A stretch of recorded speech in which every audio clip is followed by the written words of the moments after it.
Thank you for the introduction. Hi everyone. My name is Bulekov, and I'm excited to present our new paper, Morphuzz, Bending Input Space to Fuzz Virtual Devices. And this was joint work with my co-authors, Bandan, Stefan Hajnoczi from Red Hat, and Manuel Egele from Boston University. So we're all familiar with virtualization, whether we've used VMs to run a different operating system, analyze a malware sample, or harness the power of the cloud. And one of the main promises of virtualization is isolation. Basically, if one of our VMs is compromised, we expect the rest of the system to remain safe. But by taking advantage of a VM escape attack, a malicious VM may be able to compromise a vulnerable hypervisor and the rest of the VMs on the system. So how do we prevent against this nasty scenario? Well, one way is to proactively fuzz the hypervisor and find and patch vulnerabilities before they make it into a release. And in order to do that, we have to understand the attack surface, right? So what's the attack surface that the hypervisor exposes to the VMs? And mostly it's composed of the virtual devices. And under the hood, the virtual devices are just code, usually tens or hundreds of thousands of lines of C or C++. So this is prime ground for the types of vulnerabilities that cause VM escape attacks. And in order to fuzz these virtual devices, let's understand how we communicate with devices in the first place. So one of the major ways that computers do this is using memory mapped I/O and port I/O. And semantically, these two modes of I/O are two sides of the same coin. They just target different address spaces. So say, for example, our CPU wants to display a letter on the display. The CPU doesn't have a specific instruction to do that. Instead, it can read and write from physical memory. And it turns out that some frames in physical memory, instead of being associated with RAM like we're used to, they're mapped to devices like the display adapter in this case. So all the CPU has to do to print a letter is to write to that MMIO region. And that write gets directed to the display adapter, which displays our letter on the screen. But this is much too slow for high bandwidth applications like networking and disk, because here the CPU has to wait each time the device handles the request, and it's too slow for large packets. So for those high bandwidth cases, we have direct memory access, or DMA, as another mode of I/O. And the way that this works is the CPU first places the network packet, for example, in memory. And actually, it can create complex data structures in memory, such as a ring buffer with pointers that point to other buffers in memory that contain the packet. And then when the CPU is ready for the network adapter to handle to send the packet, it simply writes a pointer, provides a pointer to that ring buffer over something like memory mapped I/O. And then the CPU can continue working on something else while the network adapter asynchronously reaches into memory and gets the data using DMA and sends the packet over the network. And this is tricky when it comes to fuzzing, because these DMA regions, they can actually be anywhere in memory. They can move around. So when we consider the fact that how big memory is and how small our fuzzing inputs usually are, we can see how this is a tricky problem. And if we look at an example of a real virtual device input, this was actually something found by Morphuzz. It's a crash in the E1000 network card. And just looking at it, it might not look really large, but once we start digging in and breaking it down, it becomes clear that this is actually quite a semantically complex input. So first of all, the yellow values here are port I/O addresses. The green values here are memory mapped I/O addresses, and the red values are DMA addresses. So first of all, we see that this input has all three modes of I/O. And then as we start walking down the input, if we look at the yellow commands up there, those are actually PCI configuration commands that create and locate the green MMIO region. And then once we move into the green commands, we actually see that there's a red value there. So that specifies the address of a DMA location.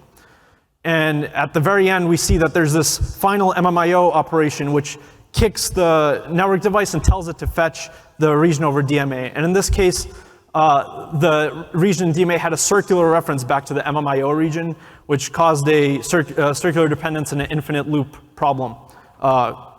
So we can see that this is a highly semantically complex input, and especially once we consider the fact that these inputs can interact with virtually any address. So if we just attach the port IO and memory mapped IO space to a random fuzzer, they're very unlikely to generate inputs that have these clustered together addresses and these associations between different parts of the input. So if we look at prior approaches, and there are prior approaches because bug bounties for virtual devices or for hypervisors, some of them are in the hundreds of thousands of dollars. The way that they approach this problem of the massive input space, mostly 3 different ways. One approach is to simply ignore parts of the input space like DMA. And this works well enough for simple devices and it finds bugs, but of course, complex devices often rely on DMA.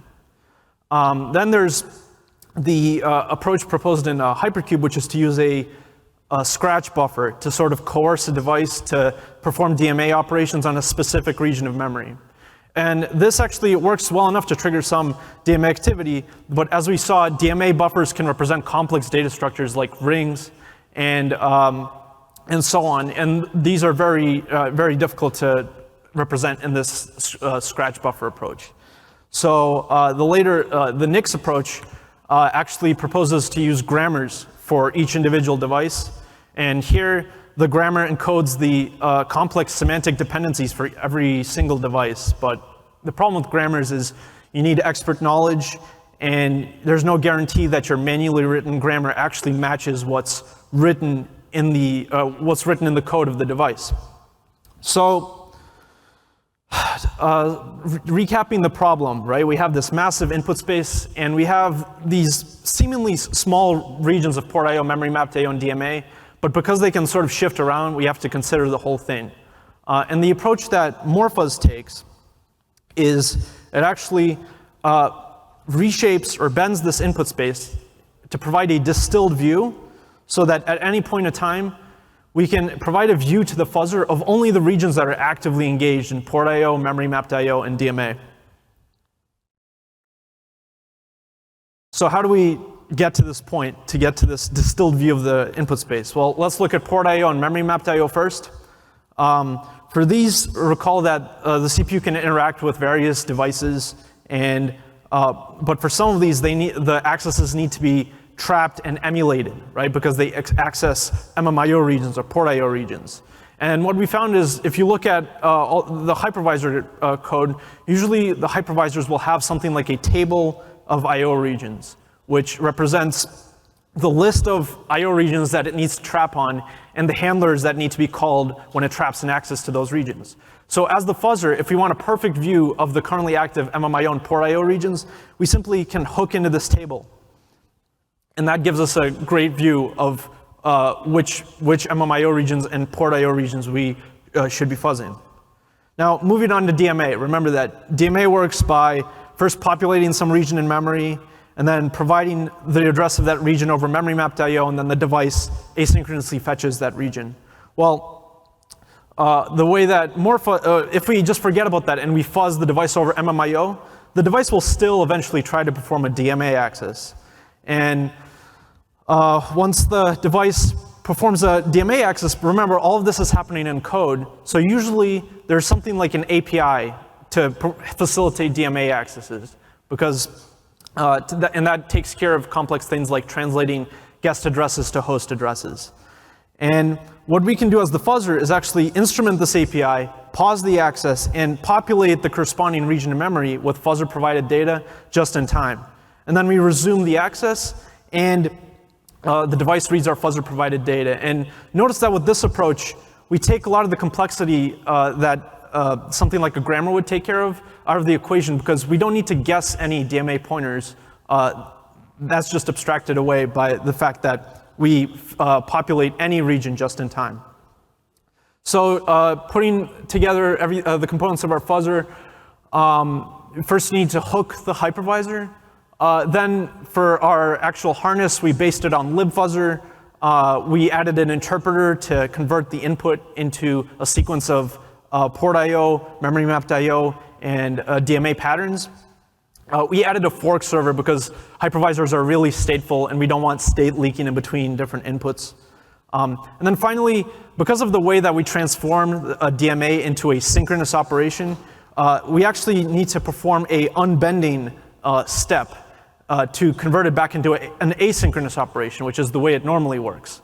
And for more details about how that works, please see our paper. It's a lot simpler than it sounds.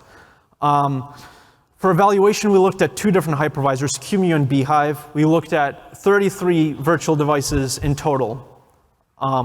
And we found that Morphuzz achieves 81% coverage overall with, for 13 out of 16 devices evaluated in prior works, Morphuzz matches or exceeds the coverage. We also wanted to see whether the way that we handle DMA is effective, or it makes a real difference in the fuzzing performance. So we implemented approaches that were used in past works, such as ignoring DMA or the scratch buffer approach. And we found that for 24 out of 33 devices, the reshaping DMA space approach makes an improvement. And the reason this number isn't higher is simply because some of the devices out of these 33 don't use DMA at all. Okay, so bugs. We found 66 new bugs out of 110 total bugs when we include the ones that we found that were also reported in previous works. And out of these, we have 29 assertion failures, 8 stack overflows, 8 null pointer dereferences, 7 use after freeze, 7 buffer overflows, and 7 other bugs like infinite loops and floating point exceptions. And these bugs are across the spectrum of I/O devices, from the E1000 network card, as we saw earlier, to the XHCI USB controller, which has a 645-page specification, to the paravirtual VirtIO devices, which rely on these really sophisticated, multiple ring with many descriptors over DMA approaches in guest memory.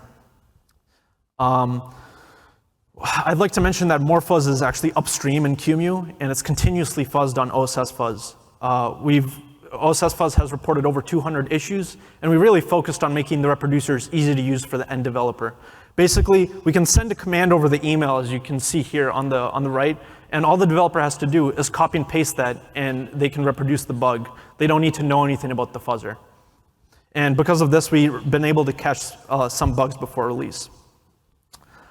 In summary, Morphuzz allows us to bend the input space to make it conducive for fuzzing, and that allows us to use off-the-shelf fuzzers, such as libfuzzer. And once you've implemented Morphuzz for a virtual device, for a hypervisor, you don't need any per-device descriptions. And with that, I'm happy to answer any questions.